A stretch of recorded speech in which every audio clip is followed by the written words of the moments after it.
میں آج بھی اس دن کو نہیں بھول پاتی جب میں نے ہمت کر کے اپنے باس کے کمرے کا دروازہ کھٹکھٹایا تھا۔ دل زور زور سے دھڑک رہا تھا، جیسے ہر دھڑکن مجھے روکنے کی کوشش کر رہی ہو، مگر میں نے خود کو سنبھالا اور اجازت لے کر اندر داخل ہو گئی۔ میں سرخ شلوار قمیص میں ملبوس تھی، دوپٹہ سر پر مضبوطی سے تھاما ہوا تھا، نظریں جھکی ہوئی، مگر دل میں ایک عجیب سا حوصلہ تھا۔ وہی آفس جہاں میں پچھلے 1 سال سے کام کر رہی تھی، آج مجھے کچھ مختلف لگ رہا تھا، جیسے یہاں میرا امتحان ہونے والا ہو۔ میں نے آہستہ سے اپنی بات شروع کی، آواز میں ہلکی سی کپکپاہٹ تھی۔ سر، مجھے آپ سے ایک ضروری بات کرنی ہے۔ انہوں نے کمپیوٹر پر چلتی انگلیاں روک کر میری طرف دیکھا۔ ان کی نگاہ میں تجسس بھی تھا اور سختی بھی۔ میں نے ہمت جمع کی اور اپنی دوست کا ذکر کیا، جسے فوری مدد کی ضرورت تھی۔ جب میں نے 15 لاکھ کا ذکر کیا تو خود مجھے بھی لگا جیسے یہ الفاظ میرے منہ سے نہیں نکل رہے، بلکہ کسی اور کی کہانی سنا رہی ہوں۔ انہوں نے قدرے حیرانی اور سنجیدگی سے سوالات کیے، اور میں ہر سوال کے ساتھ مزید جھکتی چلی گئی۔ میں نے بامشکل انہیں بتایا کہ میری دوست کی والد کی دل کی سرجری ہے اور گھر میں کوئی کمانے والا نہیں۔ میری آواز رن گئی تھی، مگر میں نے خود کو ٹوٹنے نہیں دیا۔ شاید مجھے یقین تھا کہ اگر میں مضبوط رہی تو میری بات میں وزن ہوگا۔ انہوں نے ایک لمحے کے لیے خاموش ہو کر مجھے غور سے دیکھا، پھر آہستہ سے کہا کہ دنیا میں کچھ بھی بغیر قیمت کے نہیں ملتا۔ ان کے الفاظ میرے دل میں کہیں گہرائی تک اتر گئے، جیسے کوئی پوشیدہ اشارہ ہو جسے میں سمجھنا نہیں چاہتی تھی۔ پھر انہوں نے کہا کہ میری دوست کو اگلے دن آفس لے آؤ، وہ خود فیصلہ کریں گے کہ مدد کرنی ہے یا نہیں۔ میں نے فوراً سر ہلا دیا، کیونکہ میرے پاس اس کے علاوہ کوئی راستہ بھی نہیں تھا۔ آفس سے نکلتے ہوئے میرے قدم بھاری ہو گئے تھے، مگر دل میں ایک امید بھی تھی۔ میں سیدھا اپنی دوست کے پاس گئی۔ وہ میری بچپن کی ساتھی تھی، ہم نے ایک ساتھ زندگی کے کئی مشکل موڑ دیکھے تھے۔ جب میں نے اسے سب کچھ بتایا تو اس کی آنکھوں میں ڈر صاف نظر آ رہا تھا۔ وہ بار بار اپنے والد کے بارے میں پوچھ رہی تھی، اور میں اسے تسلی دینے کی کوشش کر رہی تھی، حالانکہ خود میرا دل بھی بے چین تھا۔ میں نے اس کا ہاتھ تھاما اور اسے یقین دلایا کہ سب ٹھیک ہو جائے گا۔ میں نے اسے کہا کہ وہ میڈیکل رپورٹ ساتھ لے آئیں اور ہمت نہ ہارے۔ اندر ہی اندر میں دعا کر رہی تھی کہ اگلا دن ہمارے لیے آسانی لے کر آئیں، نہ کہ کوئی نیا امتحان۔ لیکن اس رات مجھے نیند نہیں آئی۔ بار بار وہی الفاظ میرے ذہن میں گونجتے رہے کہ کچھ پانے کے لیے کچھ کھونا پڑتا ہے۔ تب مجھے پہلی بار احساس ہوا کہ شاید ہم صرف پیسوں کا نہیں، بلکہ اپنی آزمائش کا دروازہ کھٹکھٹا رہے ہیں، اور بعض دروازہ کھل تو جاتے ہیں مگر انسان کو ہمیشہ کے لیے بدل کر رکھ دیتے ہیں۔ اس رات جب میں عائشہ سے جدا ہو کر گھر لوٹی تو میرا دل عجیب سی کیفیت میں تھا۔ میں نے اسے گلے لگا کر شکریہ ادا کیا، مگر اندر کہیں یہ خوف مسلسل سانس لے رہا تھا۔ امید کی ایک مدھم سی روشنی ضرور تھی، لیکن اس کے ساتھ ایک انجانا ڈر بھی میرے وجود سے لپٹا ہوا تھا۔ ساری رات میں کروٹیں بدلتی رہی، کبھی ابو کا چہرہ آنکھوں کے سامنے آ جاتا، کبھی اگلے دن کا خیال مجھے بے چین کر دیتا۔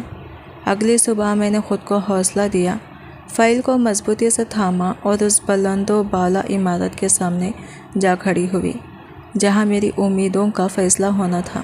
شیشے کی چمکتی دیواریں جیسے مجھے پرکھ رہی تھی۔ عائشہ میرے ساتھ تھی، وہ بار بار میرا ہاتھ دبا کر مجھے ہمت دے رہی تھی۔ میں نے گہری سانس لی اور اس کے ساتھ اندر قدم رکھ دیا، جیسے کسی اور ہی دنیا میں داخل ہو رہی ہوں۔ ریسپشن سے گزرتے ہوئے میرے قدم لڑکھڑا رہے تھے، مگر میں نے خود کو سنبھالا۔ جب ہم اس کے کیبن کے سامنے پہنچے تو میرا دل اتنی زور سے دھڑک رہا تھا کہ مجھے لگا سب کو اس کی آواز سنائی دے رہی ہوگی۔ عائشہ نے مجھے اکیلا چھوڑ دیا اور میں نے ہچکچاتے ہوئے دروازے پر دستک دی۔ اندر سے ایک سنجیدہ اور پرسکون آواز آئی جس نے مجھے مزید گھبرا دیا۔ میں آہستہ آہستہ اندر داخل ہوئی، نظریں جھکی ہوئی تھی، ہاتھوں میں فائل مضبوطی سے پکڑی ہوئی تھی۔ کچھ لمحوں تک خاموشی چھائی رہی، جیسے وقت تھم گیا ہو۔ جب میں نے نظر اٹھانے کی ہمت کی تو وہ مجھے غور سے دیکھ رہا تھا۔ اس کی نگاہ میں حیرت بھی تھی اور کوئی ایسی چیز بھی جسے میں سمجھ نہ سکی۔ میری سانسیں بے ترتیب ہو رہی تھی، دل جیسے خوابوں میں نہیں آ رہا تھا۔ میں نے خود کو سنبھالا اور بامشکل اپنی بات شروع کی۔ مجھے آپ سے 15 لاکھ روپے کی ضرورت ہے۔ میری آواز میں لرزش صاف محسوس ہو رہی تھی۔ میں نے جلدی سے اپنی بات مکمل کی، جیسے کہیں ہمت نہ ٹوٹ جائے۔ میرے ابو کی سرجری ہے، میں وعدہ کرتی ہوں آہستہ آہستہ سب واپس کر دوں گی، بس آپ مدد کر دیں۔ میں نے نظریں جھکا لی، جیسے اپنے آنسو چھپانا چاہتی ہوں۔ وہ کچھ دیر تک خاموشی سے مجھے دیکھتا رہا، پھر کرسی سے ٹیک لگا کر بیٹھ گیا۔ اس کی خاموشی میرے لیے کسی سوال سے کم نہیں تھی۔ میں ہر گزرتے لمحے کے ساتھ اندر سے ٹوٹ رہی تھی، مگر پھر بھی امید کا دامن نہیں چھوڑ رہی تھی۔ جب وہ اٹھ کر میرے قریب آیا اور سامنے والی کرسی پر بیٹھا تو میری سانس رک سی گئی۔ ایک لمحے کے لیے ہماری نظریں ملی اور میں نے فوراً اپنی نگاہیں جھکا لی۔ اس ایک نظر میں جیسے ہزاروں سوال چھپے تھے اور میں ان میں سے کسی کا جواب دینے کے قابل نہیں تھی۔ اس لمحے مجھے شدت سے احساس ہوا کہ میں صرف مدد مانگنے نہیں آئی، بلکہ اپنی ہمت، اپنی عزت اور اپنی تقدیر کے بیچ ایک فیصلہ کرنے کھڑی ہوں۔ اور کبھی کبھی انسان کو سب کچھ بچانے کے لیے خود کو بہت مضبوط بنانا پڑتا ہے، کیونکہ زندگی ہمیشہ آسان راستے نہیں دیتی، بلکہ وہی راستہ دیتی ہے جو ہمیں اندر سے بدل دے۔ میں اس کے سامنے بیٹھی تھی، مگر مجھے ایسا لگ رہا تھا جیسے میرے ارد گرد سب کچھ دھندلا گیا ہو۔ اس کی نظریں مجھ پر جمی ہوئی تھی اور میں اپنے دل کی تیز دھڑکن کو قابو میں لانے کی ناکام کوشش کرتی رہی۔ پھر اس نے نہایت سکون سے بات شروع کی، جیسے یہ سب اس کے لیے کوئی معمولی سی بات ہو۔ اس نے کہا کہ 15 لاکھ دینا اس کے لیے کچھ بھی نہیں، ایک چھوٹی سی رقم جس کا اس کی زندگی میں کوئی خاص مطلب نہیں۔ ایک لمحے کے لیے میرے دل میں امید جاگی، مگر اگلے ہی الفاظ نے جیسے میرے وجود کو ساکت کر دیا۔ وہ رکا، مجھے دیکھا اور پھر دھیرے سے بولا کہ دنیا میں ہر چیز کی یہ قیمت ہوتی ہے اور کچھ حاصل کرنے کے لیے کچھ کھونا پڑتا ہے۔ اس کی بات سن کر میرا دل بے چینی سے دھڑکنے لگا۔ میں نے گھبرا کر اس کی طرف دیکھا اور بامشکل پوچھا کہ وہ کیا کہنا چاہتا ہے۔ میں نے جلدی سے اپنی بات دہرائی کہ میں یہ رقم آہستہ آہستہ واپس کر دوں گی، بس وہ میری مدد کر دے۔ مگر وہ جیسے میری بات سن ہی نہیں رہا تھا۔ وہ ہلکا سا مسکرایا اور کرسی کے قریب آ کر بیٹھ گیا۔ اس کی آواز میں ایک عجیب سا اعتماد تھا۔ جب اس نے کہا کہ اسے پیسوں کی کوئی پرواہ نہیں تو وہ تو رقم فوراً میرے اکاؤنٹ میں منتقل بھی کر سکتا ہے، لیکن اس کے بعد جو اس نے کہا، اس نے میرے قدموں تلے سے زمین کھینچ لی۔ تمہیں مجھ سے ایک ماہداتی شادی کرنی ہوگی۔ یہ الفاظ میرے کانوں میں گونجتے رہ گئے۔ میں جیسے سن ہی نہ پائی یا شاید سننا نہیں چاہتی تھی۔ میری آنکھیں بے یقینی سے اس کے چہرے پر جمی رہی۔ ایک لمحے کے لیے مجھے لگا کہ یہ کوئی بھدا مذاق ہے، مگر اس کے چہرے پر سنجیدگی صاف نظر آ رہی تھی۔ میرے اندر جیسے آگ بھڑک اٹھی۔ میں فوراً کھڑی ہو گئی۔ میری آواز کانپ رہی تھی، مگر الفاظ میں غصہ صاف جھلک رہا تھا۔ میں نے اسے سختی سے کہا کہ اسے شرم آنی چاہیے، ایک مجبور لڑکی سے ایسی بات کرتے ہوئے۔ میں نے کبھی سوچا بھی نہیں تھا کہ جس شخص کو میں ایک اچھا انسان سمجھ رہی تھی، اس کی سوچ اتنی گندی ہو سکتی ہے۔ میں ہر لفظ کے ساتھ اس سے نفرت محسوس کر رہی تھی، مگر وہ بالکل پرسکون بیٹھا رہا۔ اس کے چہرے پر نہ شرمندگی تھی، نہ کوئی پچھتاوا، بلکہ ایک عجیب سا غرور تھا۔ اس نے میری بات کو نظر انداز کرتے ہوئے آہستہ مگر مضبوط لہجے میں کہا کہ وہ پہلے ہی جانتا تھا میں انکار کروں گی، مگر یہ اس کی سنجیدہ پیشکش ہے، کوئی مذاق نہیں۔ پھر اس نے وہ بات کہی جس نے مجھے اندر تک ہلا دیا۔ اس نے کہا کہ آخرکار میرے پاس انکار کا کوئی راستہ نہیں بچے گا۔ اس کے الفاظ میرے دل پر ہتھوڑے کی طرح لگ رہے تھے۔ میں خاموش کھڑی تھی، آنکھوں میں آنسو تھے، مگر میں خود کو کمزور ظاہر نہیں کرنا چاہتی تھی۔ میں نے اس لمحے محسوس کیا کہ یہ صرف ایک پیشکش نہیں، بلکہ میری مجبوری کا فائدہ اٹھانے کی ایک چال تھی۔ مگر میں نے دل ہی دل میں فیصلہ کر لیا کہ چاہے حالات کتنے ہی مشکل کیوں نہ ہو جائے، میں اپنی عزت کا سودا نہیں کروں گی، کیونکہ بعض اوقات انسان سب کچھ ہار سکتا ہے، مگر اگر وہ اپنی خودداری بچا لے تو وہ حقیقت میں کبھی نہیں ہارتا۔ اور اس دن میں نے ٹھان لیا تھا کہ میں ٹوٹ سکتی ہوں مگر جھکوں گی نہیں۔ میں اس کے سامنے بیٹھی تھی اور اس کے ہر لفظ کو جیسے زہر کی طرح اپنے اندر اترتا محسوس کر رہی تھی۔ اس نے نہایت سنجیدگی سے اپنی شرط واضح کی۔ یہ رشتہ صرف ایک معاہدہ ہوگا اور اس وقت تک قائم رہے گا جب تک میں اسے اس کے بچے کی ماں نہ بن جاؤں۔ جیسے ہی میں اسے اس کا وارث دے دوں گی، سب ختم، میں آزاد۔ اس کی باتیں سن کر میرا دل جیسے سینے میں دھڑکنا بھول گیا تھا۔ وہ رکا نہیں۔ اس نے 2 راستے میرے سامنے رکھ دیے۔ یا تو میں 15 لاکھ لے کر 2 سال میں واپس کر دوں، جو کہ وہ خود بھی جانتا تھا کہ میرے جیسے متوسط گھرانے کی لڑکی کے لیے تقریباً ناممکن تھا، یا پھر اس سے معاہداتی شادی کر لوں۔ اس کے الفاظ میں عجیب سی سختی تھی، جیسے وہ میری مجبوری کو پوری طرح سمجھ کر ہی یہ کھیل کھیل رہا ہو۔ میں کچھ کہنا چاہتی تھی، چیخنا چاہتی تھی، مگر آواز جیسے میرے گلے میں ہی کہیں دم توڑ گئی۔ آنکھوں میں آنسو تھے، دل میں طوفان، مگر وہ بالکل پرسکون بیٹھا تھا۔ اس نے سردے لہجے میں کہا کہ جذباتی ہونے سے کچھ نہیں بدلے گا، مجھے ٹھنڈے دماغ سے سوچنا ہوگا۔ یک دن کا وقت دے کر وہ دوبارہ اپنے کام میں مصروف ہو گیا، جیسے ابھی کچھ ہوا ہی نہ ہو، جیسے میری زندگی کا سب سے بڑا فیصلہ اس کے لیے محض ایک معمولی سی بات ہو۔ میں لڑکھڑاتے قدموں کے ساتھ وہیں سے نکلی۔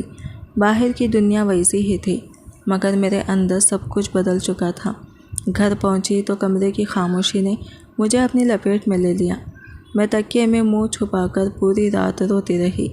ہر آنسو جیسے میرے وجود کا ایک حصہ بہا لے جا رہا تھا۔ میں خود سے سوال کرتی رہی، کیا واقعی ایک بیٹی کو اپنے باپ کی جان بچانے کے لیے اپنی زندگی کا سودا کرنا پڑتا ہے؟ مگر پھر ابو کا چہرہ میری آنکھوں کے سامنے آ جاتا، ان کی کمزور سانسیں، ان کی بے بسی، اور میں ٹوٹ کر رہ جاتی۔ میں نے خود کو سمجھایا، بس چند سالوں کی بات ہے، سب ٹھیک ہو جائے گا، مگر دل کا زخم تھا کہ ہر لمحہ تازہ ہو جاتا۔ اگلے دن بارش زوروں سے برس رہی تھی اور میں بھیگتی سڑکوں پر تیزی سے چل رہی تھی۔ ہاتھ میں موبائل تھا جس پر ہاسپٹل کا پیغام بار بار میری آنکھوں کے سامنے آ رہا تھا، اگر رقم جمع نہ ہوئی تو سرجری ممکن نہیں۔ یہ الفاظ میرے دل پر ہتھوڑے کی طرح لگ رہے تھے۔ اسی لمحے مجھے لگا کہ میرے پاس کوئی اور راستہ نہیں بچا۔ میں سیدھا اس کے آفس پہنچی۔ ریسیپشن سے گزر کر جب اس کے سامنے کھڑی ہوئی تو میرے آنسو رکنے کا نام نہیں لے رہے تھے۔ وہ مجھے دیکھ کر چونک گیا۔ شاید اس نے مجھے اس حال میں دیکھنے کی توقع نہیں کی تھی۔ اس نے پریشانی سے پوچھا کہ کیا ہوا، مگر میں نے اسے بولنے کا موقع نہیں دیا۔ میں نے کانپتی ہوئی آواز میں کہا، میں آپ کی شرط ماننے کے لیے تیار ہوں، بس میرے ابو کو بچا لیجیے۔ یہ کہتے ہوئے مجھے لگا جیسے میں نے اپنی ہی آواز نہیں پہچانی۔ وہ لمحہ میری زندگی کا سب سے بھاری لمحہ تھا، جب میں نے اپنی خواہشات، اپنے خواب، سب کچھ ایک طرف رکھ دیا، اور اس دن مجھے سمجھ آیا کہ کچھ فیصلے انسان اپنی خوشی سے نہیں کرتا، بلکہ حالات اس سے کروا لیتے ہیں، اور ایسے فیصلے انسان کو جیت کر بھی کہیں نہ کہیں ہمیشہ کے لیے ہرا دیتے ہیں۔ میں اس کے سامنے بیٹھی تھی، مگر مجھے یوں لگ رہا تھا جیسے میں اپنی ہی زندگی کے کسی اجنبی موڑ پر آ کھڑی ہوئی ہوں۔ آنسو رکے نہیں تھے، اور میں بے بسی میں ہاتھ جوڑ کر بس اتنا ہی کہہ سکی کہ میرے پاس کوئی یقین نہیں، کوئی ضمانت نہیں کہ میری زندگی آگے جا کر بہتر ہو جائے گی۔ میری آواز ٹوٹ رہی تھی، جیسے ہر لفظ کے ساتھ میری ہمت بھی بکھر رہی ہو۔ اس نے میری بات سنی، مگر اس کے چہرے پر کوئی خاص تاثر نہیں آیا۔ وہ بالکل پرسکون انداز میں اپنی میز کی دراز کھول کر ایک فائل نکال لایا۔ اس نے کاغذات میرے سامنے رکھے اور ساتھ ایک قلم بھی رکھ دیا، جیسے یہ سب پہلے سے طے شدہ ہو۔ میرے ہاتھ کانپ رہے تھے جب میں نے وہ کاغذ اٹھایا، مگر الفاظ آنکھوں کے سامنے دھندلا رہے تھے۔ ہر سطر مجھے اپنی زندگی کا ایک نیا بوجھ لگ رہی تھی۔ کمرے میں ٹھنڈا ماحول تھا، مگر میرے جسم پر عجیب سی کپکپی طاری تھی۔ ایسا لگ رہا تھا جیسے میرے وجود سے ساری طاقت نکل رہی ہو۔ سانس لینا بھی مشکل ہو رہا تھا۔ شاید اس نے میری حالت محسوس کر لی تھی، کیونکہ اس نے خاموشی سے پانی کا گلاس میرے سامنے رکھ دیا اور ہلکے سے میرے کندھے کو تھام کر مجھے کرسی پر بٹھا دیا۔ میں نے لرزتی ہوئی نگاہوں سے اس کی طرف دیکھا۔ وہ میرے سامنے بیٹھا تھا، بالکل سنجیدہ، مکمل اعتماد کے ساتھ۔ اس کا انداز ایسا تھا جیسے اسے اپنی ہر بات پر یقین ہو، جیسے دنیا کی کوئی چیز اس کے فیصلوں کو بدل نہیں سکتی۔ وہ ایک لمحے کے لیے بھی پریشان نہیں تھا، جیسے یہ سب کچھ اس کے لیے محض ایک معمولی سا معاملہ ہو۔ وہ کچھ دیر تک اپنے لیپ ٹاپ پر مصروف رہا، جیسے مجھے وقت دے رہا ہو کہ میں خود کو سنبھال لوں، مگر میرے اندر تو ایک جنگ چل رہی تھی۔ ایک طرف باپ کی زندگی، دوسری طرف میری اپنی دنیا۔ کچھ دیر بعد اس نے لیپ ٹاپ ایک طرف رکھا اور پوری توجہ کے ساتھ میری طرف دیکھا۔ اس کی نگاہیں سیدھی میری آنکھوں میں تھی اور میں نظریں چرانے کے باوجود ان کا بوجھ محسوس کر رہی تھی۔ میں اپنی انگلیاں بے چینی سے مروڑ رہی تھی۔ دل میں ہزاروں سوال تھے، مگر جواب کوئی نہیں تھا۔ اس لمحے مجھے یوں لگا جیسے میں کسی معاہدے پر نہیں بلکہ اپنی قسمت پر دستخط کرنے جا رہی ہوں، اور بعض اوقات انسان کاغذ پر نہیں اپنی زندگی پر دستخط کرتا ہے، جن کا مٹانا پھر ممکن نہیں ہوتا۔ میں نے لرزتے ہوئے ہاتھوں سے وہ کانٹریکٹ پیپر دوبارہ اپنی طرف کھینچا، جیسے شاید دوسری بار پڑھنے سے الفاظ بدل جائیں، مگر نہیں، ہر سطر پہلے سے زیادہ واضح اور زیادہ بھاری محسوس ہو رہی تھی۔ اس میں صاف لکھا تھا کہ مجھے اس سے نکاح کرنا ہوگا، بدلے میں وہ میرے ابو کے علاج کے لیے 15 لاکھ روپے دے گا۔ نکاح کے بعد میں اس کی بیوی کہلاؤں گی، مگر صرف اس وقت تک جب تک میں اسے ایک بچہ نہ دے دوں، اور جیسے ہی وہ مقصد پورا ہوگا، نہ میرا اس بچے پر کوئی حق رہے گا، نہ اس شخص سے کوئی تعلق۔ ایک لمحے میں سب ختم، جیسے کبھی کچھ تھا ہی نہیں۔ میرے ہاتھ برف کی طرح ٹھنڈے ہو چکے تھے، سانسیں سینے میں الجھ رہی تھی۔ مجھے لگ رہا تھا جیسے میں کسی اور کی کہانی پڑھ رہی ہوں، اپنی نہیں، مگر حقیقت یہی تھی کہ یہ سب میرے ساتھ ہو رہا تھا۔ میں نے آنکھیں بند کی تو ابو کا کمزور چہرہ سامنے آ گیا، اس کی سانسوں کی آواز، ان کی بے بسی، اور میں اندر سے ٹوٹتی چلی گئی۔ اس نے نہایت سکون سے موبائل نکالا اور کیمرہ آن کر دیا، جیسے یہ سب ایک رسمی کارروائی ہو۔ پھر اس نے مجھے کہا کہ میں کیمرے کے سامنے یہ بیان دوں کہ میں یہ سب اپنی مرضی سے کر رہی ہوں، مجھ پر کوئی دباؤ نہیں۔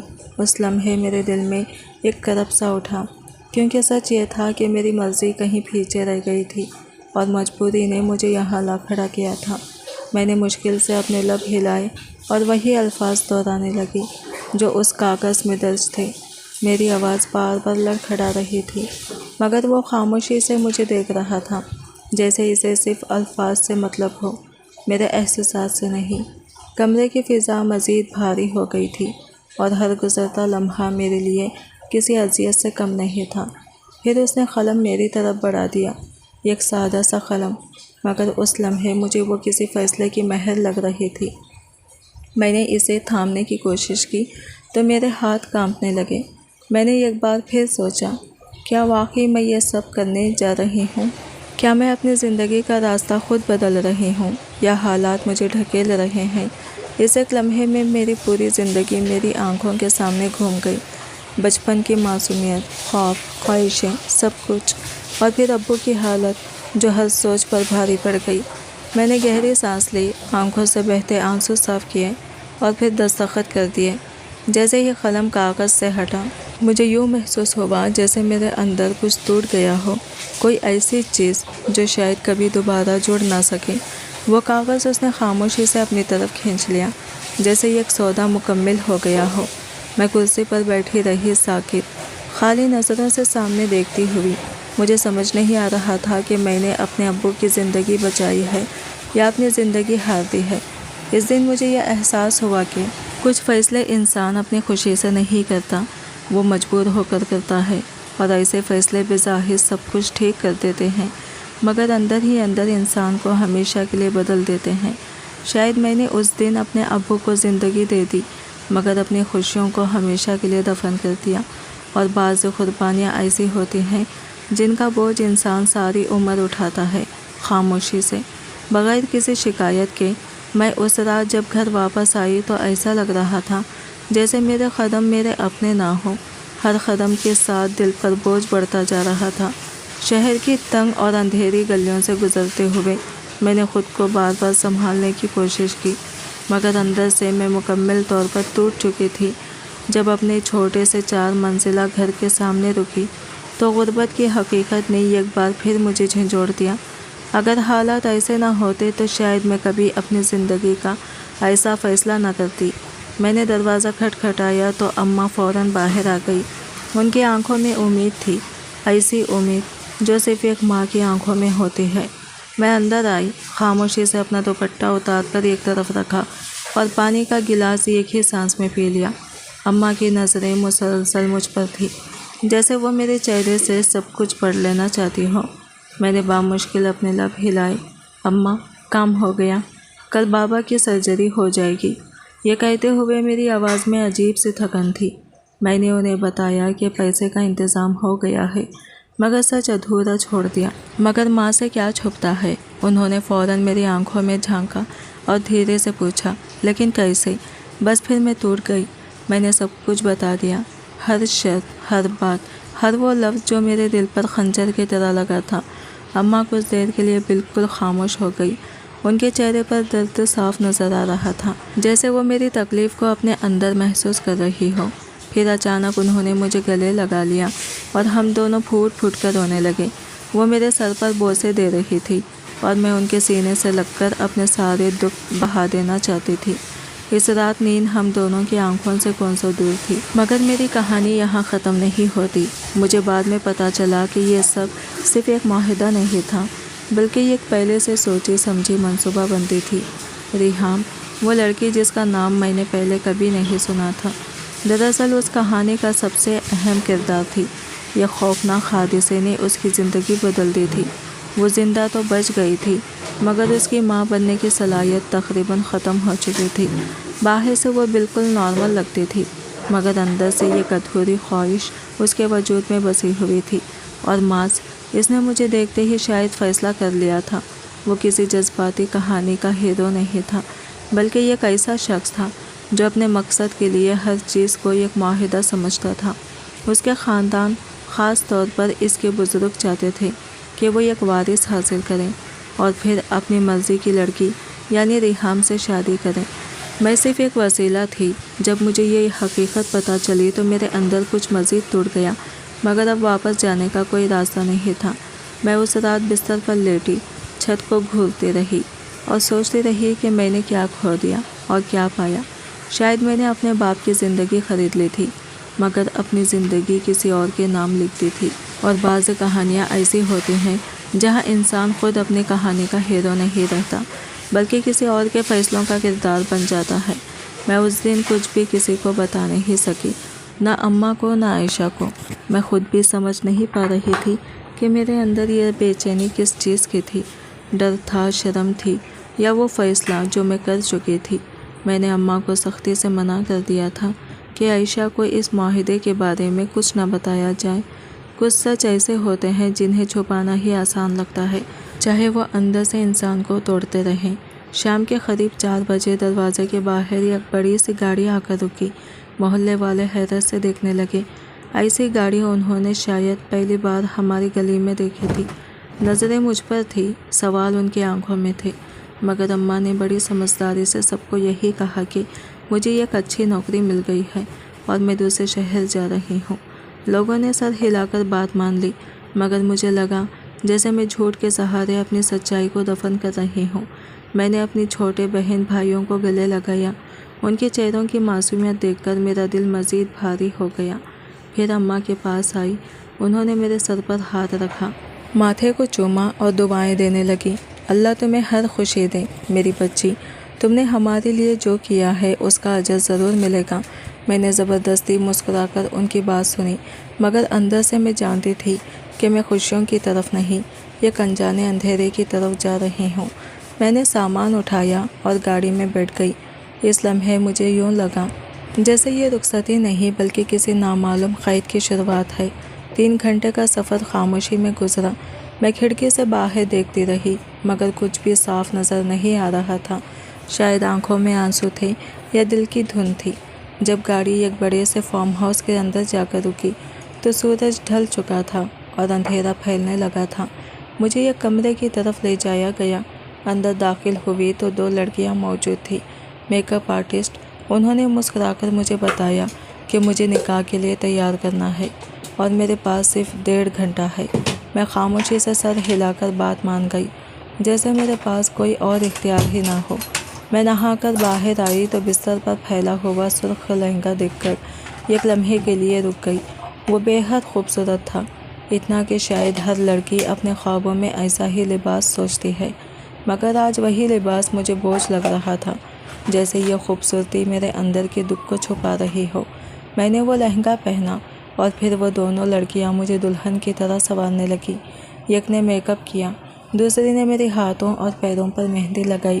وقت گزرتا گیا اور میں آہستہ آہستہ یہ کیسی دلہن میں بدلتی گئی جس کی کہانی عام دلہنوں جیسی نہیں تھی۔ جب میں تیار ہو کر آئینے کے سامنے کھڑی ہوئی تو خود کو پہچان نہ سکی۔ وہ لڑکی جو آئینے میں تھی وہ بہت خوبصورت لگ رہی تھی، مگر اس کی آنکھوں میں ایک عجیب سی اداسی تھی جو کسی بھی زینت سے نہیں چھپ سکتی تھی۔ ایک لڑکی نے مسکرا کر کہا، میم آج تو وہ آپ پر فدا ہو جائیں گے۔ میں نے ہلکی سی مسکراہٹ دی، مگر دل میں ایک چبھن سی محسوس ہوئی۔ میں نے آہستہ سے کہا، مہندی دھو دیں اور میرا گھونگھٹ ٹھیک کر دیں۔ وہ میرے ہاتھ صاف کرنے لگی اور میں خاموش بیٹھی سوچتی رہی۔ شاید ہر دلہن کے ہاتھوں پر مہندی خوشیوں کی نشانی ہوتی ہے، مگر میرے ہاتھوں کی مہندی جیسے ایک معاہدے کی مہر بن چکی تھی۔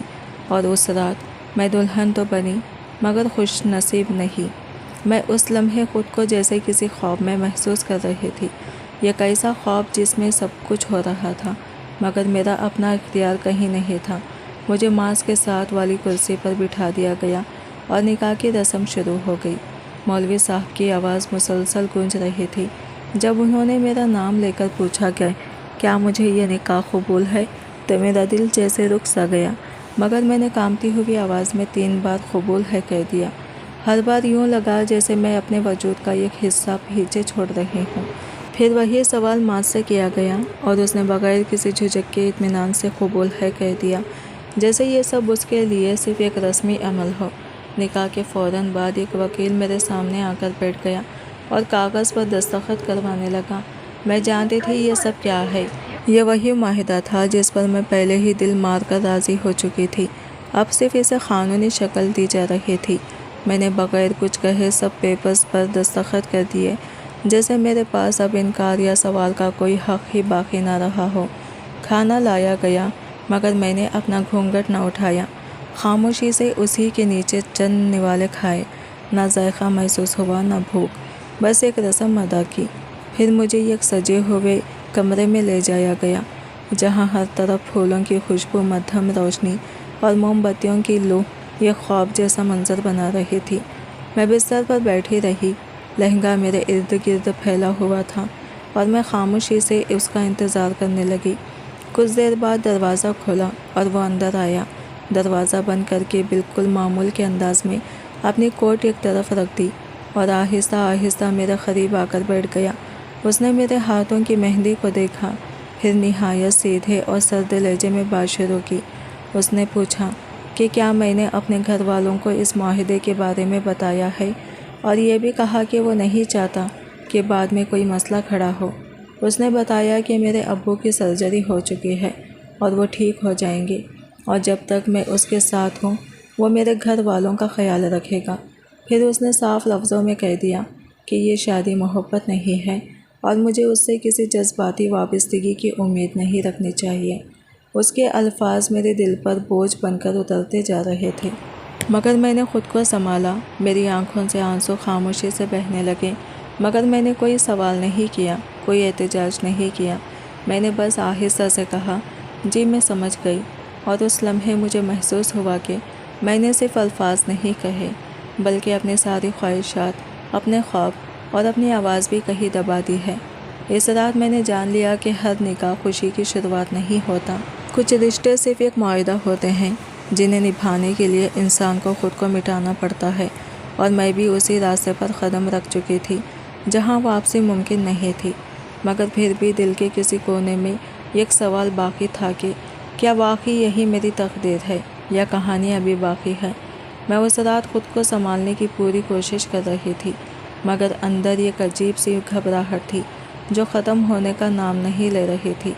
وہ میرے قریب آ کر لیٹ گیا، مگر اس کے انداز میں نہ کوئی نرمی تھی نہ کوئی احساس۔ اس نے نہ میرا گھونگھٹ اٹھایا نہ ہی ایک نظر بھر کر مجھے دیکھا، جیسے میں اس کے لیے صرف ایک ذمہ داری تھی، کوئی جذبات نہیں۔ میرے ہاتھوں میں سجی چوڑیوں کی ہلکی سی آواز کمرے کی خاموشی میں گونجنے لگی۔ تو اس نے ناگواری سے کروٹ بدلی اور سخت لہجے میں کہا کہ یہ سب اتار دو، اسے شور پسند نہیں۔ اس کی بات سن کر میں نے فوراً اپنی چوڑیاں اور زیور اتار دیے، جیسے ہر چیز کے ساتھ اپنی پہچان بھی ایک ایک کر کے اتار رہی ہوں۔ میں اس کے ساتھ لیٹی تو میرا جسم بے اختیار کانپنے لگا۔ دل میں خوف تھا، مگر میں خود کو مضبوط ظاہر کرنے کی کوشش کر رہی تھی۔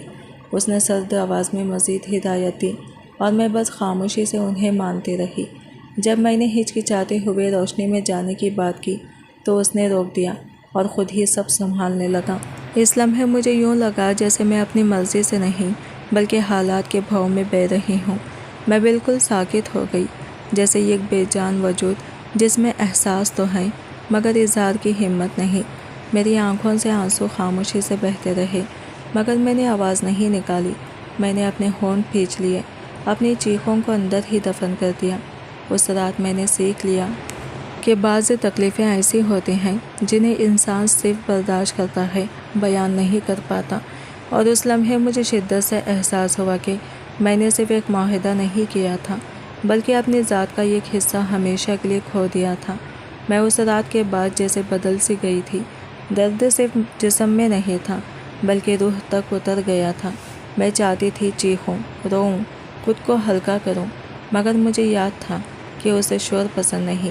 میں نے اپنے ہونٹ پیچ لیے، اپنی سسکیاں اندر ہی دبا لی، مگر جب تکلیف حد سے بڑھی تو ایک چیخ میرے قابو سے نکل ہی گئی۔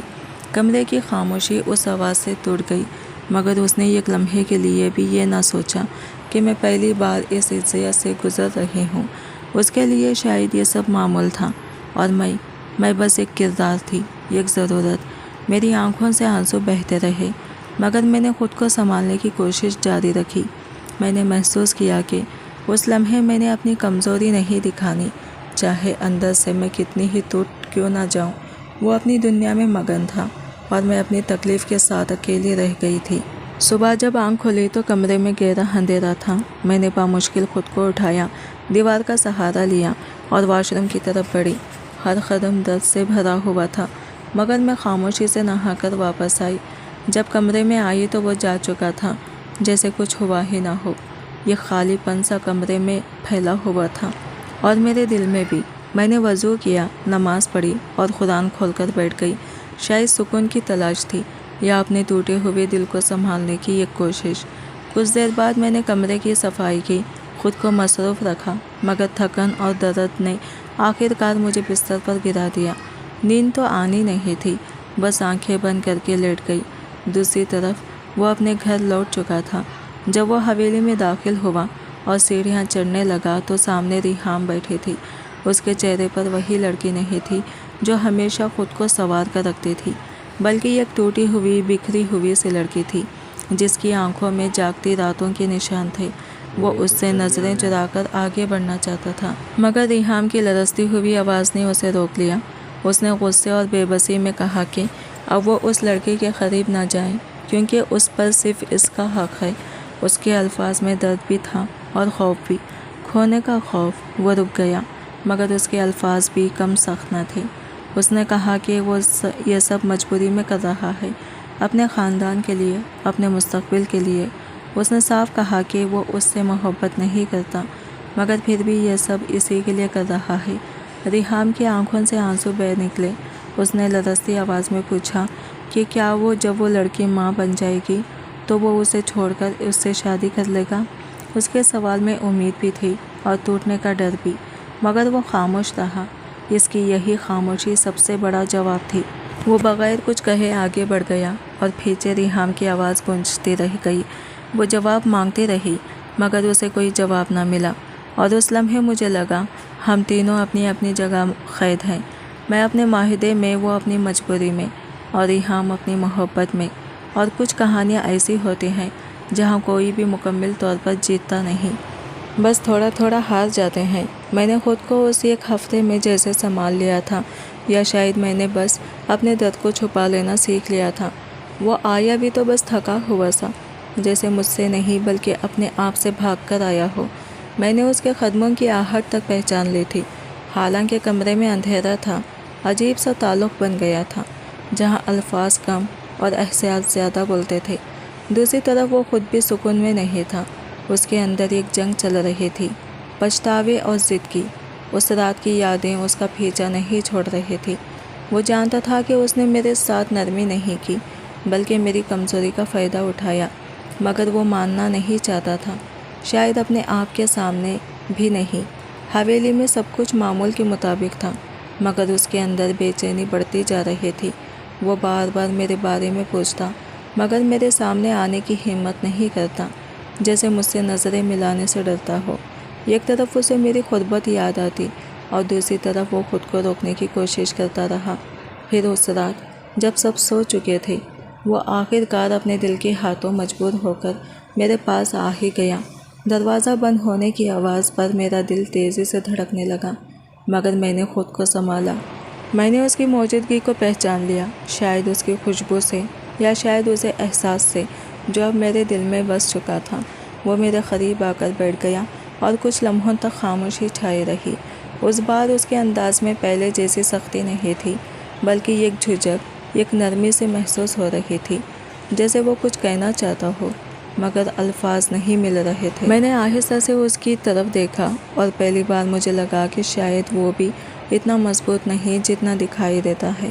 اس کی آنکھوں میں ایک انجانا سا بوجھ تھا اور وہ میرے دل میں ایک عجیب سی نرمی آ گئی۔ شاید اس رات ہم دونوں نے کچھ نہیں کہا مگر بہت کچھ سمجھ لیا، اور مجھے پہلی بار یوں محسوس ہوا کہ یہ رشتہ صرف ایک معاہدہ نہیں رہا بلکہ کہیں نہ کہیں دل کی زمین پر بھی اپنی جگہ بنانے لگا ہے۔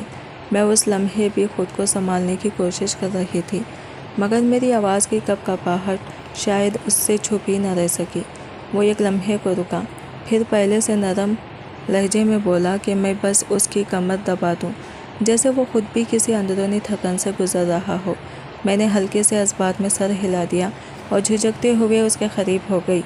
میری انگلیاں اس کی کمر پر حرکت کر رہی تھی، مگر میرے اپنے ہاتھ کانپ رہے تھے۔ کمرے میں عجیب سی خاموشی تھی جو صرف ہماری سانسوں کی آواز سے ٹوٹ رہی تھی۔ کچھ دیر بعد جب وہ پلٹنے لگا تو میں بے اختیار اس پر گر گئی۔ وہ لمحہ جیسے وقت میں ٹھہر گیا، ہماری سانسیں ایک دوسرے سے ٹکرا رہی تھی اور دل کی دھڑکنیں تیز ہو چکی تھی۔ اس نے پہلی بار نرمی سے بات کی، پوچھا کہ کیا مجھے یہاں ڈر لگتا ہے۔ میں نے بامشکل نہیں کہا، مگر سچ یہ تھا کہ میں خود اپنے جذبات سے ڈر رہی تھی۔ اس کی غربت اب پہلے جیسی نہیں لگ رہی تھی، اس میں ایک عجیب سا سکون بھی شامل ہو گیا تھا۔ پھر اس نے اچانک معذرت کی۔ اسے پہلی رات کے لیے اس کے الفاظ سن کر میں ایک لمحے کو چونک گئی، کیونکہ مجھے امید نہیں تھی کہ وہ کبھی اس بات کو ماننے لگا۔ اس کے لہجے میں پہلی بار پچھتاوا محسوس ہوا اور میرے دل میں ایک ہلکی سی نرمی آ گئی، مگر پھر بھی کچھ چیزیں آسان نہیں ہوتی۔ اس کے قریب آتے ہی میرا جسم دوبارہ کانپنے لگا۔ میں نے ہمت کر کے کہا کہ آہستہ، مگر وہ شاید اپنے احساسات میں کھو گیا تھا۔ وقت گزرتا رہا اور میں خاموشی سے سب برداشت کرتی رہی، جیسے اپنی قسمت کو قبول کر چکی ہوں۔ کچھ دیر بعد وہ الگ ہو کر سکون سے لیٹ گیا، جیسے اسے راحت مل گئی ہو، مگر میں ابھی بھی کانپ رہی تھی۔ میرے وجود میں درد کی لہریں دوڑ رہی تھی اور آنکھوں میں آنسو ٹھہرے ہوئے تھے۔ نیند آنی تو دور، میں خود کو سمیٹنے کی کوشش کر رہی تھی۔ پھر نہ جانے کیوں میں نے خود ہی اس کا بازو پکڑ کر اپنے قریب کر لیا اور اس کے سینے میں منہ چھپا لیا۔ شاید مجھے اس لمحے کسی سہارے کی ضرورت تھی، چاہے وہی شخص کیوں نہ ہو جس نے مجھے یہ تکلیف دی تھی۔ اور اس رات مجھے یہ احساس ہوا کہ بعض رشتے عجیب ہوتے ہیں، درد بھی وہی دیتے ہیں اور مرہم بھی وہی بن جاتے ہیں۔ میں اس کی آواز سن کر چونک گئی تھی۔ اس نے ایک ہی سانس میں مجھ سے کئی سوال کر ڈالے اور میں بس دھیرے سے یہی کہہ سکی کہ تھوڑا سا درد ہے۔ میری آواز میں چھپی کمزوری شاید اس نے محسوس کر لی تھی، کیونکہ اگلے ہی لمحے اس کا لہجہ نرم ہو گیا۔ میں بے اختیار اس کے سینے سے لگ گئی، جیسے وہی ایک جگہ تھی جہاں مجھے کچھ سکون مل سکتا تھا۔ حیرت کی بات یہ تھی کہ وہ بھی پہلی بار مسکرا دیا، اور اس مسکراہٹ میں کوئی سختی نہیں تھی۔ کب نیند نے ہمیں آ لیا پتہ ہی نہ چلا۔ جب آنکھ کھلی تو کمرے میں ہلکی سی روشنی پھیل چکی تھی۔ وہ جاگ چکا تھا، مگر میں اب بھی اس کے بازو پر سر رکھے سو رہی تھی۔ اس کی حرکت سے میری آنکھ ذرا سی کھلی، مگر میں نے خود کو سمیٹ لیا۔ وہ آہستگی سے میرا سر تکیے پر رکھ کر خود اٹھ گیا، جیسے مجھے جگانا نہیں چاہتا ہو۔ وہ آئینے کے سامنے کھڑا خود کو سنوار رہا تھا اور میں کمبل میں چھپی ہوئی اسے دیکھ کر عجیب سی گھبراہٹ محسوس کر رہی تھی۔ جیسے ہی میں نے اٹھنے کی کوشش کی، جسم میں درد کی ایک لہر دوڑ گئی اور میں لڑکھڑا گئی۔ فوراً خود کو سنبھال کر دوبارہ کمبل میں چھپ گئی۔ دل زور زور سے دھڑک رہا تھا۔ وہ سب کچھ دیکھ رہا تھا مگر کچھ کہہ نہیں رہا تھا۔ پھر آہستہ سے میرے قریب آیا تو میں نے شرم سے اپنا چہرہ چھپا لیا۔ اس کی آواز میں ہلکی سی شوخی تھی۔ جب اس نے اپنی شرٹ مانگی، میں گھبرا گئی، بہانے بنانے لگی، مگر وہ جیسے جان بوجھ کر مجھے تنگ کر رہا تھا۔ آخرکار میں نے ہمت کر کے دھیرے سے کہا کہ وہ تھوڑی دیر کے لیے باہر چلا جائے تاکہ میں خود کو سنبھال سکوں۔ میری حالت، میری جھجک سب کچھ ظاہر کر رہی تھی کہ میں ابھی تک اس نئے رشتے کی حقیقت کو قبول کرنے کی کوشش میں ہوں۔ وہ چند لمحے مجھے دیکھتا رہا اور پھر پہلی بار اس کی آنکھوں میں ایک عجیب سی نرمی جھلکی، جیسے وہ کچھ سمجھنے لگا ہو۔ اور اس لمحے مجھے لگا شاید یہ رشتہ صرف مجبوریاں نہیں رہا بلکہ آہستہ آہستہ احساس میں بدلنے لگا ہے۔ میں اس کے سامنے بیٹھی تھی مگر دل کی دھڑکن اب بھی بے قابو تھی۔ اس کی باتوں میں ہلکی سی شرارت تھی مگر میری جھجک کم ہونے کے بجائے اور بڑھ گئی۔ جب اس نے مذاق میں کچھ کہا تو میری آنکھوں میں بے اختیار آنسو آ گئے۔ شاید میں خود بھی اپنے جذبات کو سمجھ نہیں پا رہی تھی۔ وہ فوراً سنجیدہ ہو گیا، مجھے اپنے قریب کر کے نرمی سے تسلی دینے لگا۔ اس کے انداز میں پہلی بار ایک سچائی اور خیال رکھنے کا احساس تھا، جیسے وہ واقعی مجھے تکلیف میں نہیں دیکھ سکتا۔ میں نے ہمت کر کے اس کی طرف دیکھا تو اس کی نظریں مجھ پر ٹھہر گئی تھی۔ اس لمحے کچھ انکہا سا ہمارے درمیان گزر گیا۔ اس نے میرے بالوں پر ہلکا سا بوسہ دیا اور نیچے آنے کو کہہ کر چلا گیا، مگر اس کے الفاظ میرے دل میں دیر تک گونجتے رہے۔ میں جلدی سے تیار ہو کر نیچے آئی تو وہ کچن میں ناشتہ بنا رہا تھا۔ یہ منظر میرے لیے بالکل نیا تھا۔ میں نے خاموشی سے اس کی شرٹ واپس کر دی۔ وہ مسکراتے ہوئے پہننے لگا اور پھر ناشتہ میرے سامنے رکھ دیا۔ میں عادت کے مطابق نقاب کے پیچھے چھپ کر کھانے لگی تو اس نے نرمی سے کہا کہ میں چہرہ دکھا سکتی ہوں، یہاں کوئی نہیں ہے اور وہ میرا شوہر ہے۔ اس کے لہجے میں کوئی زبردستی نہیں تھی، بس ایک اپنائیت تھی۔ میں نے آہستہ سے نقاب ہٹا دیا۔ اس دن ہماری باتیں بھی ہوئی اور میری جھجک بھی کچھ کم ہو گئی، جیسے ہم دونوں ایک دوسرے کو سمجھنے لگے ہوں۔ لیکن یہ سکون زیادہ دیر قائم نہ رہ سکا۔ جب وہ حویلی واپس پہنچا تو وہاں سوالات اور شکوک اس کا انتظار کر رہے تھے۔ ریحام کی بے چینی اب غصے میں بدل چکی تھی۔ وہ اس پر الزام لگا رہی تھی اور وہ سب کے سامنے خود کو بے گناہ ثابت کرنے کی کوشش کر رہا تھا۔ میں وہاں موجود نہیں تھی مگر دل کو محسوس ہو رہا تھا کہ یہ رشتہ اب صرف ہمارا نہیں رہا بلکہ کئی دلوں کو الجھا چکا ہے۔ اور اس دن میں نے دل ہی دل میں مان لیا کہ کچھ کہانیاں صرف محبت کی نہیں ہوتی، ان میں آزمائش، مجبوری اور درد بھی شامل ہوتا ہے، اور شاید ہم تینوں اسی امتحان سے گزر رہے تھے۔ میں اس سب کو دور سے محسوس کر رہی تھی، جیسے ہر بات میرے دل پر اثر ڈال رہی ہو۔ اس دن جب وہ ریحام پر غصہ ہوا، اس کے الفاظ سخت تھے مگر سچائی سے بھرے ہوئے بھی۔ وہ اپنی مجبوریوں کو بار بار دہرا رہا تھا اور ریحام اپنی محبت میں ٹوٹتی جا رہی تھی۔ اس کی آنکھوں میں آنسو تھے اور وہ بس اسے جاتے ہوئے دیکھتی رہ گئی۔ اس لمحے مجھے لگا کہ محبت کبھی کبھی انسان کو کمزور بھی بنا دیتی ہے۔ وقت گزرتا گیا اور وہ حویلی کم آنا شروع ہو گیا۔ زیادہ تر وقت فارم ہاؤس پر گزرتا میرے ساتھ، مگر یہ ساتھ بھی عجیب تھا۔ کبھی ہم ساتھ کھانا کھاتے، کبھی باہر چلے جاتے اور کبھی خاموشی میں ایک دوسرے کو محسوس کرتے رہتے۔ اس نے میری دیکھ بھال شروع کر دی تھی، میرے کھانے پینے، دوائیوں اور آرام کا خیال رکھتا، جیسے وہ اس مختصر وقت کو مکمل بنانا چاہتا ہو۔ 2 مہینے گزرے تو مجھے احساس ہوا کہ میری زندگی ایک نئے موڑ پر آ چکی ہے۔ میں ماں بننے والی تھی۔ یہ خبر میرے لیے خوشی بھی تھی۔ میں ماں بننے والی تھی۔ یہ خبر میرے لیے خوشی بھی تھی اور ایک عجیب سا خوف بھی۔ وہ خوش تھا، میری زیادہ دیکھ بھال کرنے لگا، مگر میں اندر ہی اندر ٹوٹ رہی تھی۔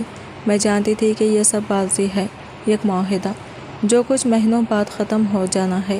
میں اکثر اکیلے بیٹھ کر سوچتی رہتی، اس کے بعد کیا ہوگا؟ میں کہاں جاؤں گی؟ میری زندگی کس سمت جائے گی؟ میں نے تو اپنی سب سے قیمتی چیز ایک معاہدے کے نام پر دے دی تھی۔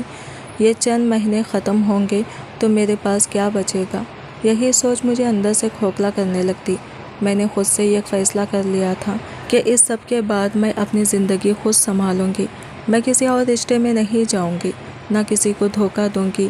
میں اپنی باقی زندگی اپنے طریقے سے گزاروں گی۔ شاید کوئی چھوٹا سا کام شروع کروں، خود کو مصروف رکھوں تاکہ یادیں مجھے توڑ نہ سکیں۔ مگر سچ تو یہ تھا کہ چاہے میں جتنا بھی خود کو مضبوط ظاہر کرتی، دل کے کسی کونے میں یک درد ہمیشہ زندہ رہتا، کیونکہ میں جانتی تھی کہ میں صرف ایک معاہدہ کا حصہ نہیں بنی، بلکہ میں نے سچ میں دل لگا لیا تھا۔ اور کچھ رشتے ایسے ہوتے ہیں جو ختم ہونے سے پہلے ہی انسان کو ادھورا کر جاتے ہیں۔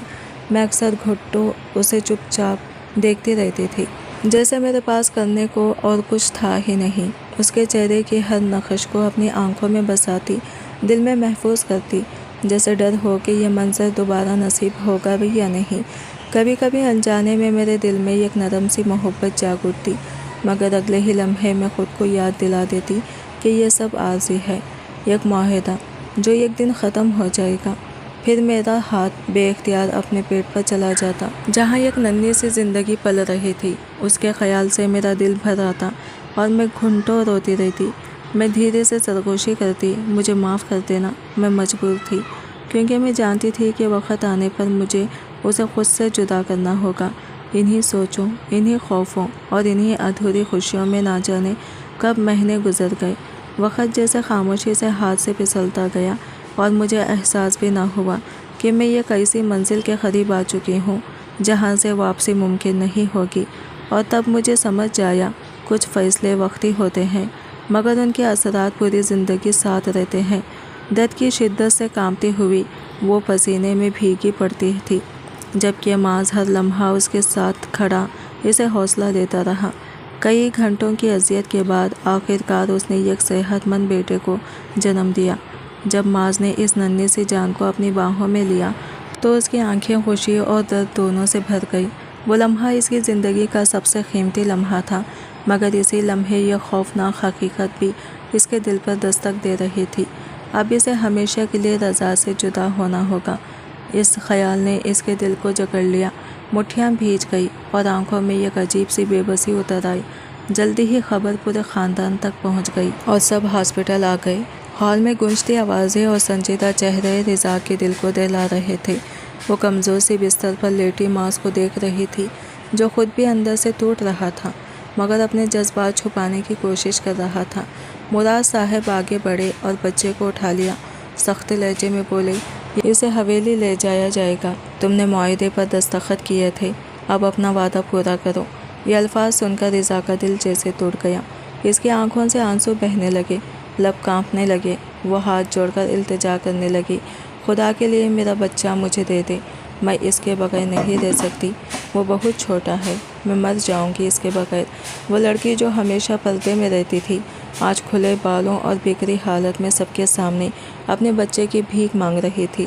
وہ ماذ کے قدموں میں گر کر رونے لگی، پلیز مجھے میرا بچہ دے دو، تم چاہو تو کسی سے بھی شادی کر لو، مجھے کوئی اعتراض نہیں، بس مجھے اپنے بچے سے جدا مت کرو، مجھے اپنی حویلی میں رہنے دو، میں سب کام کر لوں گی۔ مگر اس کی فریاد سننے والا کوئی بھی نہ تھا۔ سب لوگ رسم و رواج کے نام پر اس کے جگر کے ٹکڑے کو اس سے جدا کر کے لے گئے۔ وہ لمحہ اس کی روح کو چیر گیا۔ وہ بار بار کمزور آواز میں دہراتی رہی، میرا بچہ ماذ، میرا بچہ، مگر جواب میں صرف دروازہ بند ہونے کی آواز آئی۔ اسی دن اسے احساس ہوا کہ وہ صرف ایک معاہدہ تھی، ایک سودا۔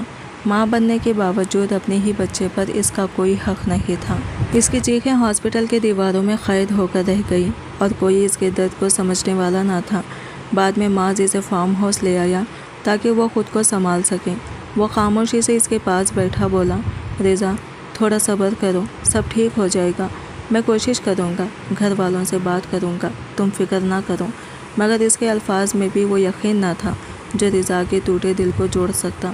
وہ اسے وہاں چھوڑ کر واپس حویلی چلا گیا اور رضا ایک بار پھر تنہا رہ گئی، اپنے درد، اپنی یادوں اور اپنے چھن جانے والے بچے کے ساتھ۔ رضا فارم ہاؤس کے ایک کونے میں خاموشی بیٹھی تھی۔ اس کے آنسو ابھی بھی تازہ تھے، دل کی دھڑکن بے ترتیب، اور ہر لمحہ بچہ کھو دینے کا غم اس کے سینے میں چبھ رہا تھا۔ ماذ نے فارم ہاؤس کی دیواروں کو اپنے قدموں سے چھوڑ کر حویلی میں واپس جا کر اپنے آپ کو اپنے کاروبار اور ذمہ داریوں میں مشغول کر لیا تھا، لیکن دل میں یہ خلا تھا جو صرف رضا اور اس کے بچے کی یاد سے بھر سکتا تھا۔ رضا نے کئی دن روتے اور خاموشی رہتے گزارے۔ ہر صبح اٹھ کر وہ بچے کے کمرے کی طرف دیکھتی، جیسے وہاں کوئی چھوٹا سا نشان اس کی امید کی باقیات چھوڑ گیا ہو، مگر خالی چار دیواری اس کی روح کو اور بھی زیادہ تنہا کر دیتی۔ اس نے سوچا کہ وہ کبھی دوبارہ مسکرانے کے قابل نہ رہے گی، مگر اندر ایک چھوٹی سی روشنی جو اس کے بچے کی محبت سے جڑی ہوئی تھی اسے جینے کا سبب دیتی رہی۔ کچھ ہفتے بعد معاذ نے فیصلہ کیا کہ وہ فارم ہاؤس پر زیادہ وقت گزارے گا تاکہ رضا کو سکون اور تحفظ کا احساس دلایا جا سکے۔ اس نے اپنے اندر کی سختی کو ایک طرف رکھا اور رضا سے بات کرنے کی کوشش کی۔ پہلی ملاقات میں رضا نے اس کی طرف ناپسندیدہ نظریں پھینکی، لیکن معاذ نے خاموشی اور صبر سے اسے وقت دیا۔ وہ جانتا تھا کہ اعتماد دوبارہ حاصل کرنا آسان نہیں، لیکن محبت کبھی ضائع نہیں جاتی۔ وقت کے ساتھ رضا نے آہستہ آہستہ معاذ پر اعتماد کرنا شروع کیا۔ وہ دیکھ سکتی تھی کہ وہ واقعی اس کے اور اس کے بچے کے لیے فکر مند ہے۔ معاذ نے بھی وعدہ پورا کیا، بچے کی ہر ضرورت کا خیال رکھا، اس کے لیے محفوظ ماحول بنایا اور کسی قسم کی بھید بھاؤ سے بچنے کی پوری کوشش کی۔ رضا نے بھی محسوس کیا کہ معاذ کا ارادہ صرف رسمی نہیں، بلکہ وہ واقعی اس کی اور اس کے بچے کی خوشی چاہتا ہے۔ کچھ مہینے گزرنے کے بعد رضا نے معاذ کے سامنے اپنے دل کی گہرائیوں کا اظہار کیا۔ آنسوؤں کے ساتھ اس نے کہا، میں جانتی ہوں کہ تم نے مجھے اور بچے کو اس خوفناک دن کے بعد کبھی اکیلا نہیں چھوڑا۔ میں تم پر بھروسہ کر رہی ہوں اور شاید میں دوبارہ خوش رہ سکتی ہوں۔ معاذ نے اسے گلے لگایا اور دل میں دعا کی کہ کبھی بھی وہ اس اعتماد اور محبت کو ٹوٹنے نہیں دے گا۔ اس کے بعد معاذ اور رضا نے اپنے رشتے کو دوبارہ مضبوط کیا، نہ صرف شادی کے کانٹریکٹ کے طور پر بلکہ ایک حقیقی خاندان کے طور پر۔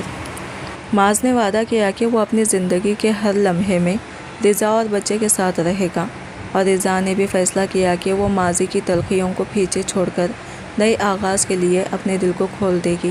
وقت گزرتا گیا اور فارم ہاؤس میں ہنسی گونجنے لگی۔ رضا اپنے بچے کے ساتھ خوش تھی اور معاذ اپنے خاندان کی خوشیوں میں مکمل طور پر شامل ہو گیا تھا۔ وہ جانتا تھا کہ محبت، صبر اور قربانی کے بعد سب کچھ ممکن ہے، اور وہ لمحہ جو کبھی اندھیرے میں ڈوبا تھا اب روشنی اور امید سے بھر گیا۔ آخر کار رضا اور معاذ نے یہ سمجھ لیا کہ تعلق صرف رشتوں یا معاہدوں کا نام نہیں ہوتا، بلکہ یہ دلوں کی قربت، اعتماد اور غیر مشروط محبت کا نام ہے، اور وہ دونوں ساتھ میں اپنے بچے کے ساتھ زندگی کے ہر لمحے کو خوشی اور سکون کے ساتھ گزارنے لگے۔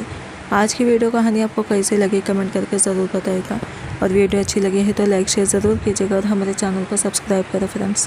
ملتے ہیں اگلے نئی ویڈیو کے ساتھ، تب تک کے لیے بائے بائے، ٹیک کیئر، اللہ حافظ۔